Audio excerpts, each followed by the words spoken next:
నాయకులు ఆంధ్రప్రదేశ్ యానాదుల సంక్షేమ సంఘం నెల్లూరు జిల్లా అధ్యక్షులుగాను, అలాగే నెల్లూరు జిల్లా గిరిజన సంఘాల ఐక్యవేదిక చైర్మన్గాను పనిచేస్తున్నాను.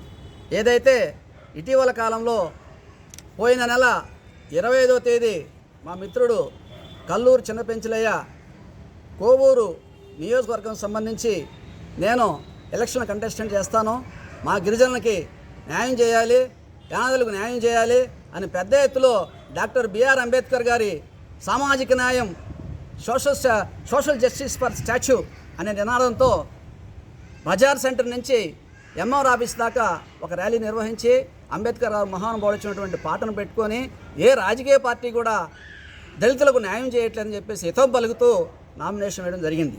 అయితే ఆ నామినేషన్ పరిశీలన కాకముందే, స్క్రూటింగ్ కాకముందే ఈయన లోకల్ అభ్యర్థి అయినటువంటి టీడీపీ అభ్యర్థి అయినటువంటి ప్రశాంత్ రెడ్డి గారితో ఒక ఒప్పందం కుదుర్చుకొని 20 లక్షల రూపాయలకు అమ్ముడు పైన వాస్తవం కాదా 420 పెంచలే అని అడుగుతున్నాం మేము.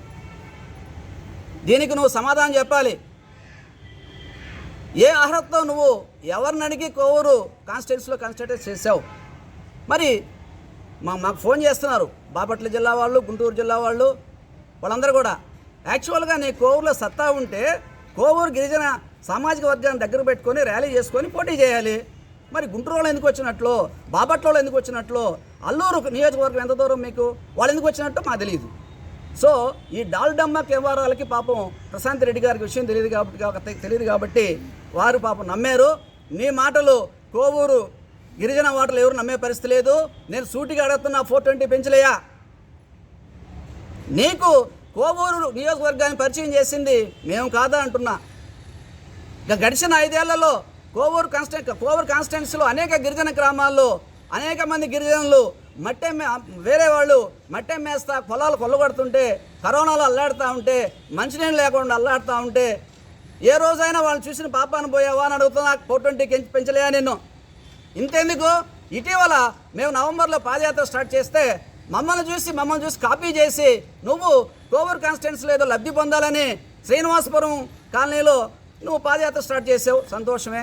మరి అదే పంచాయతీ గంగవరం పంచాయతీలో రామచంద్రాపురంలో ఒక మైనర్ అబ్బాయి ఒక మేజర్ అమ్మాయి తీసుకెళ్ళిపోతే వాళ్ళ మీద హరిజనులు దాడులు చేస్తూ ఉంటే దాని మీద నువ్వేం మాట్లాడావని అడుగుతున్నా. 420 పెంచలేదా నిన్ను?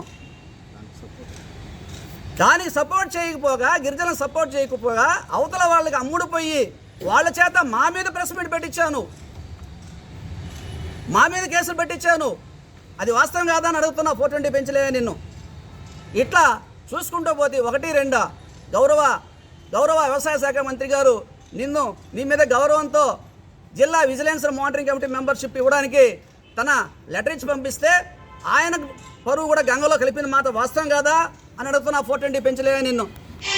ఇంతెందుకు, యావత్తు నెల్లూరు జిల్లా చరిత్రలో SC/ST vigilance and monitoring committee మెంబర్ని తొలగించిన చరిత్ర ఉందాయా అంటే సాక్షాత్తు అప్పుడు జిల్లా కలెక్టర్ గారు, జిల్లా SP గారు నిన్ను ఎందుకు తొలగించారో చెప్పాలా అని అడుగుతున్నా. 420 పెంచలేదా నిన్ను? ఇక ఇంతకుమించి నీకేం కావాలని అడుగుతున్నా. పెంచలేదా నేను? 1-2-3 ఎన్ని స్టేషన్లో నీ మీద కేసులు ఉన్నాయి? ఎన్ని అభియోగాలు పెట్టుకొని జనాన్ని మోసం చేసి, ఎస్పెషలీ యానాదులను మోసం చేసి బతకాల్సిన అవసరం నేను నీకు ఏదైనా అడుగుతున్నా. పెంచలే నిన్ను? మేము అడుగుతున్నాను అని చెప్తుంటా అప్పుడప్పుడు అందరికీ. చౌటూరు సని ఎందులే గొర్రెలు మేపుకుంటాడు, శాఖరయ్య ఎందులే బర్రెలు మేపుకుంటారని. రైట్, మేము గొర్రెలు మేపుకుంటున్నాం, బర్రెలు మేపుకుంటున్నాం, మా కుటుంబాలను పోషించుకుంటున్నాం. నువ్వు ఏం మేపుకొని ఏం చేసి నీ కుటుంబాన్ని పోషించుకుంటున్నావు చెప్పాల్సిన అవసరం నీకు ఉందని అడుగుతున్నా. 420 పెంచలే నిన్ను? చెప్పగలవా సమాధానం? నువ్వు జాతిని తాకట్టు పెట్టుకొని, యానాది జాతిని తాకట్టు పెట్టుకొని, యానాదులని అమాయకులను తాకట్టు పెట్టుకొని వాళ్ళ రక్త మాంసాలతో నువ్వు రోజు బతికేటువంటి పరిస్థితి నీది. నేను అడుగుతున్నా 420 పెంచలే సూటిగా నిన్ను? కనీసం నువ్వు తాగేటువంటి మంచినీళ్ళైనా కూడా నీయే అని అడుగుతున్నా. పెంచలే నిన్ను? ఏం చేసి బ్రతుకుతున్నావు? ఏం చేసి నీ కుటుంబ పోషణ చేసుకుంటున్నావు చెప్పాలా? కాబట్టి త్వరలో నువ్వు కోవూరులో ఎందుకు విత్డ్రా చేసుకున్నావో దాని మీద వివరణ ఇవ్వాల్సిన అవసరం ఉందని చెప్పేసి మేము గిరిజన సంఘాల ఐక్యవేత్త తరఫున డిమాండ్ చేస్తున్నాం. దాని మీద వివరణ ఖచ్చితంగా ఇవ్వాలి, లేకుంటే వాటిపై మీరు తీవ్ర పరిణామాలు ఎదుర్కోవాల్సిన అవసరం ఉంటుందని చెప్పేసి ఈ విధంగా యావత్తు నెల్లూరు జిల్లా యానాదులందరూ తెలియజేస్తున్నాం. ముఖ్యంగా కోవూరుకి యానాదులు మీరు గుర్తుంచుకోవాలి. ఇట్లాంటి 420 వాళ్ళ మాటలు నమ్మి గౌరవప్రదమైనటువంటి ప్రశాంత్ రెడ్డి గారు చాలా ఉత్తమమైనటువంటి నాయకురాలు. చాలా ఉత్తమమైన కుటుంబం నుంచి వచ్చినటువంటి వ్యక్తి. కాకుంటే ఆయన కొత్త కాబట్టి తెలియక ఈ 420 పెంచులయ్య డాల్డమ్మక్క వ్యవహారాలు నమ్మేసి మోసపోయిందమ్మా. మీరు అతన్ని వెంటేసుకొని కోవులో తిరిగితే మీకు వచ్చే ఓట్లు సగాడి సగం పోతాయమ్మా. దయచేసి అట్లాంటి వాళ్ళ మాటలు వినొద్దు. మీకు ఇంకా చెప్తున్నాను, మా మాటలు కూడా వినొద్దు. మీకు ఇంకా అవగాహన ఉంటే జిల్లా ఇంటెలిజెన్స్ రిపోర్ట్స్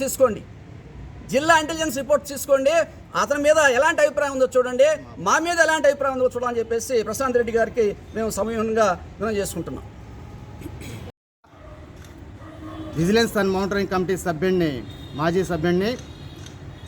ఈ ఎలక్షన్ పరిణామాలు చూస్తామంటే కోవూరు నియోజకవర్గంలో మా మిత్రుడు కేసీ పెంచలియా నామినేషన్ వేయటం జరిగింది.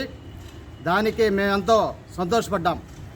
కానీ ఈ నామినేషన్ని విత్డ్రా చేసుకోవటంలో తన ఉద్దేశం ఏంటో మాకేమీ అర్థం కావటం లేదు.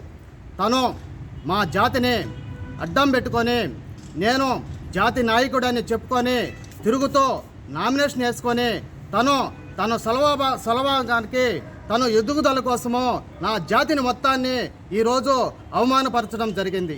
దానికి కారణం తన దగ్గర ఉన్న నా సంఘ నాయకులే కారణం, తన వెనుకున్న రాక్షసులే కారణం. ఈరోజు నా జాతి అవమానపడటానికి కారణం అతను ఒక్కటే ఒక కారణం, ఒక మణి. ఆ మణి తన దగ్గర లేదు. తనకి ఆ మణి కోసమే తను సంఘాన్ని అడ్డం పెట్టుకొని ఈరోజు జీవనం సాగిస్తూ ఉన్నాడు. నేను మిత్రమా, ఇది నీకు మంచి పద్ధతి కాదు. నీ స్వలాభం కోసం నా జాతిని తాకట్టు పెట్టడం ఇది నీకు తగదు. నీకు సూటిగానే ప్రశ్నిస్తుండా. నువ్వు ఏదన్నా చేసుకోగలిగితే చేసుకో, లేదా నువ్వు నా జాతి జోలికి కానీ వస్తే మిత్రమా నేను చెప్తుండా నీకు ఇంకా పుట్టగతులు కూడా ఉండవని నేను నిన్ను హెచ్చరిస్తూ ఉండా.